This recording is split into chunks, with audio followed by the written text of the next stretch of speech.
ولې چپ خلو وته لاړې داسې ولې چپ خلو وته لاړې د مې پل نه مې پسو وته لاړې چې جرګې رانه اختیار واغېست پوه شوم چې جرګې رانه اختیار واغېست پوه شوم لاړ د لاسونه مې تو وته لاړې مننه چې د خپلو ماته ګډو شعرونو بلنه ورکوم جناب عرفان فطرت یوسف دی د ادبي مرکې تحت وی غزل به وایم چې بدل به خامخا د رور اخلو بدل به خامخا د رور اخلو د خپل کاله نه باقي اور اخلو او دا وخت د یار راځه چې دواړه یو شو دا وخت د یار راځه چې دواړه یو شو ښه دعاګانې به له مور اخلو او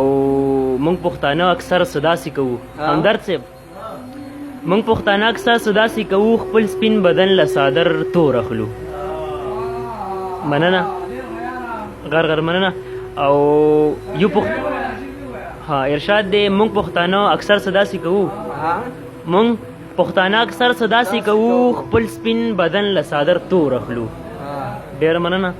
او یو پښتانه چا سره جنګ نه کوو همدرد صاحب یو پښتانه چا سره جنګ نه کوو خو د حق جنګ ځان له په زور اخلو مننه او د وخت خدایانو نه مو یره کیږي حسین صاحب د وخت خدایانو نه مو یره کیږي څه خو مو واغستل څه نور اخلو مننه او مقتره چې د وخت خدایانو نه مو یره کیږي همدرد صاحب د وخت خدایانو نه مو یره کیږي څه خو مو واغستل څه نور اخلو جهان جهان مننه او مونږ فطرت باندې مین خلق یو مونږ فطرت باندې مین خلق یو د فطرت غیږ کې ځان له کور اخلو ډېر